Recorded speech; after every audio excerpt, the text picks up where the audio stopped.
बिस्मिल्लाहिर्रहमानिर्रहीम। अस्सलाम वालेकुम नाज़रीन, आप देख रहे हैं सरेआम न्यूज़। खबर शामिल करेंगे कोटला बड़ी खां से। चौधरी फैसल गुजर की रिपोर्ट के मुताबिक थाना ककराली के करीबी गांव सान कला में 16 साल माजिदा के पेट में फायर करके कत्ल कर दिया गया।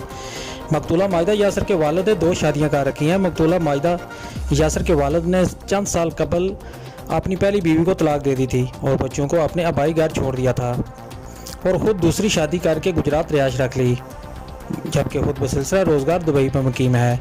मकतूला माजिदा यासर को कत्ल करने वाला कौन है? पुलिस थाना ककराली ने मकतूला माजिदा की फूफो किरण की दरख्वास्त पर मकतूला के भाई अबू बकर के खिलाफ दरख्वास्त लेकर मजीद कार्रवाई शुरू कर दी। SHO राना मजीद का कहना है कि मकतूला माजिदा यासर के भाई की गिरफ्तारी के लिए मुख्तलिफ जगहों पर छापे मारे जा रहे हैं। क्राइम सीन यूनिट और फोरेंसिक टीम के इंचार्ज पुलिस थाना ककराली सब इंस्पेक्टर तनवीर मसरूफ़ तफ्तीश हैं, ताहम कत्ल की वजह मालूम नहीं हो सकी।